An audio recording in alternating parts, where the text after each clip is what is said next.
오늘은 야곱에게 시련이 거듭된 이유, 야곱에게 시련이 거듭된 이유이란 제목으로 말씀을 상고합니다. 어떻게 보면 야곱은 참 인생이 험난한 사람이에요. 이제 에서와의 20년의 그 원한을 풀고 가나안 땅으로 돌아왔어요. 그러면 이제부터는 좀 평안하고 또 형통하게 살아야 되지 않겠어요? 그런데 오늘 본문에 보면 딸이 강간을 당하고 또 그것이 또 시초가 돼가지고 세겜족을 그냥 몰살시키는 이런 살인극이 벌어지고 또 세겜족을 몰살시킴으로 그 주변에 다른 친척 그 족속들에게 이제 안갚음을 당해서 바로 이 야곱의 가족들이 다 몰살당하는 위기에 빠지고 뭐 점점 더 아주 심각한 이런 상황으로 빠져들어요. 왜 그러냐? 우리도 이렇게 살다 보면 뭐 별로 잘한 것도 없는데 뭔가 이렇게 슬슬 풀리는 듯 할 때가 있고 나름대로 열심히 산다고 사는데 이상하게 꼬이고 자꾸 막히고 생각지도 못한 일들이 툭툭 터지고 이럴 때가 있잖아요. 왜 인생이 왜 이렇게 굴곡이 많으냐 하는 거예요. 여기에는 이제 분명한 이유가 있었던 거예요. 지금 야곱이 가나안 땅으로 돌아오기는 했어도 자기가 살아야 될 땅에 지금 사는 게 아니에요. 지금 숫곳이라는 곳에서 잠시 머물다가 세겜이라는 곳으로 왔는데 이 세겜은 말하자면 큰 도시 중에 하나입니다. 사람 살기가 좋은 곳이죠. 그래서 거기서 야곱은 정착하기로 마음을 먹어요. 아, 여기서 오래 살아야 되겠다. 그래서 자기 나름대로 이제 그곳 사람들에게서 땅을 사가지고 땅을 사니까 정착이 되잖아요. 그리고 또 그곳을 제단을 쌓아서 하나님 앞에 예배도 드려요. 자기 나름대로는 이곳에서 정말 하나님도 잘 믿고 그렇게 살아야 되겠다. 그래서 땅도 사고 제단도 쌓고 그리고 자기 나름대로는 이름도 붙여요. 엘로헤 이스라엘이라고. 그러니까 하나님은 이스라엘의 하나님이시다라고 하나님 중심의 이 삶을 선포해요. 근데 그렇게 했는데 왜 안 되냐 이거예요. 우리가 그런 생각 하잖아요. 예수 열심히 믿고 신앙생활 더 잘하고 뭐 11조도 하고 뭐 나름대로 열심히 했다고 했는데 이 더 안 풀리는 게 있잖아요. 그러면 실망하잖아요. 이게 똑같은 상황이에요. 근데 정말 중요한 걸 안 해서 그래요. 정말 하나님이 원하는 거를 안 하고 자기가 잘 믿는다고 생각하는 대로 살기 때문에 그래요. 그래서 구체적으로 세 가지 원인을 살펴봅니다. 첫째, 1절과 2절에 보면 서원을 이행치 않았기 때문이다 하는 거예요. 자, 야곱이 돌아와서 어디서 살아야 되는가를 생각해 봐야 돼요. 이것은 이제 지나간 28장에서 찾아야 되는데 야곱이 하란으로 올라가다가 중간에 베델이라는 곳에서 잠을 청했는데 꿈에 하나님이 나타나서 계시를 하셨어요. 성령이 사다리를 오르내리면서 하나님이 임재하셔가지고 거기서 야곱에게 주셨던 언약, 아버지 이삭에게 주셨던 언약을 이제 바로 그 아버지 이삭에게 주셨던 언약을 바로 이제 아들 야곱에게 주셔요. 그러면 그 베델에서 하나님은 이 야곱을 이제 3대째 선민으로 택하셨다는 그런 약속이거든요. 그래서 앞으로 네가 지금은 바단 아람 하란으로 가지만 앞으로 돌아오면 너는 이 땅의 주인이 될 거다. 네 자손들에게 이 땅을 다 줄 거다. 그리고 모든 사람들에게 네가 복을 받도록 하겠다. 그러니까 아브라함, 이삭, 야곱이 똑같은 언약을 이제 베델에서 받은 거예요. 그때 야곱이 너무 감격해가지고 스스로 자원을 해서 서원했어요. 하나님, 제가 돌아올 때까지 무사히 하나님이 함께 해주신다면 여기에 하나님의 제단을 쌓고 10의 1조를 드리겠습니다. 이렇게 스스로 약속을 했어요. 거기서 그 말만 안 해서도 상관없어요. 하나님 앞에 자기가 스스로 약속을 했어요. 그럼 어떻게 되겠어요? 반드시 지켜야죠. 안 지키면 우리가 사람끼리도 약속해놓고 안 지키면 상대방을 모욕한 것이 되잖아요. 상대방을 속이는 것이 되고 큰 죄가 되는 거예요. 사기죄, 모욕죄고. 이렇게 아주 자기 자신이 약속을 해놓고 그리고 이제 20년 동안 바단 아람에서 살다가 돌아왔으면 베델부터 찾아야 되잖아요.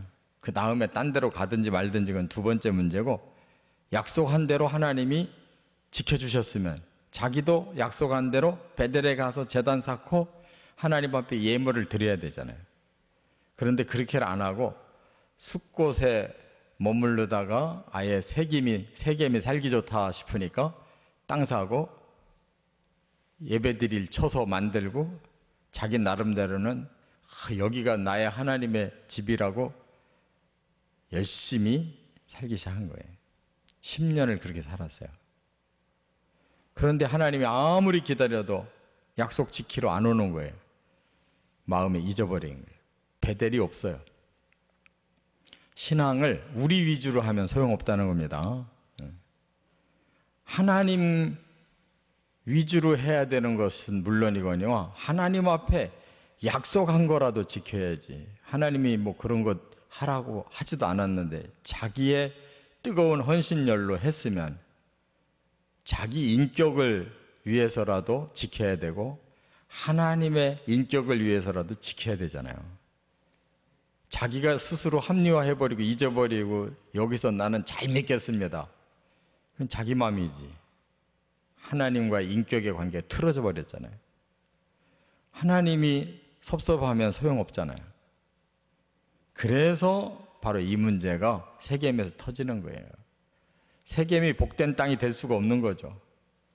베델로 와야 되는데 세겜에서 계속 머물면서 살겠다고 하니까 시련이 생겼어요. 딸 디나가 그 세겜족의 추장에게 강간을 당하고 그래도 다행스러운 것이 디나가 마음에 들어서 결혼을 하겠다는 거예요.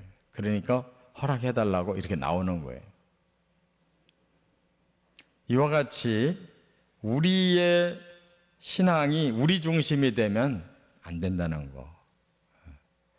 하나님 앞에 우리가 헌신을 다짐했고 기도한 바가 있다면 하나님과의 약속이기 때문에 그때부터는 그것을 우리가 지켜야 될 의무가 있다는 거. 우리 마음대로 그걸 변경하면 안 된다는 거. 그걸 꼭 깨달으시기 바랍니다. 두 번째, 13절부터 29절. 또 두 번째 잘못된 게 뭐냐. 악을 악으로 갚으려 했기 때문이다 하는 거예요. 이제 그럼 해결 방법은 뭐냐면 빨리 깨달아야 되는 거 아니에요. 아, 내가 여기에서 이렇게 일이 안 풀리는 이유가 뭘까 하고 생각을 해보고 기도를 해보고 뭔가 영적으로 살펴봐야 될 거 아니에요. 그런데 그렇게 하질 않고 야곱의 아들들이 안갚음을 해요.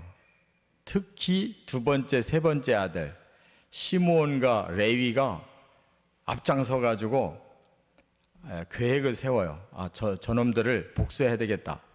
그 계획이 뭐냐면 할례를 받자고 받으면 혼인을 하겠다고 이렇게 거짓으로 약속해놓고 할례를 남자들이 다 받는 동안에 몸이 아파서 꼼짝 못하고 있을 때 그냥 싸그리 죽이자. 이게 그들의 계획이에요. 이 하나님 믿는 사람들이 할 계획이 아니잖아요. 아무리 나쁜 일을 당했다 할지라도 그 악을 더 큰 악으로 갚자 하는 거는 이건 세상 사람도 해서는 안 되는 일인데 하나님 믿는 사람의 생각이 완전히 잘못된 거예요. 그래가지고 정말 그렇게 실행을 해서 시므온과 레위는 칼을 들고 다 죽이고 나머지 자식들은 들어가서 다 약탈을 다 해요. 아주 세겜 그 성을 그냥 완전히 다 그렇게 폭력으로 그냥 다 휘둘러 버렸어요.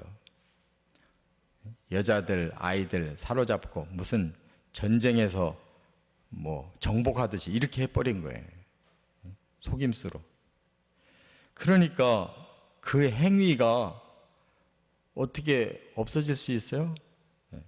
하나님 믿는 사람들이 이처럼 악을 행하면 그 악은 남아있는 거예요. 결코 사라지질 않는 거예요. 그래서 이 12아들 중에 둘째, 셋째가 저주받잖아요. 첫째 아들은 나중에 또 서모랑 간통하는 일을 저질러서 또 떨어지더니 둘째, 셋째는 또 이런 악을 저질러서 떨어져 버려요. 그래서 넷째 유다로 이 복이 내려가는 거예요. 자기들이 스스로 복을 찬 거예요. 이렇게 악은 없어지는 게 아니라 하나님 앞에서 그게 남아있는 겁니다. 그걸 해결하기 전에는 안 되는 거예요. 이들이 그걸 회개하지 않아요, 지금.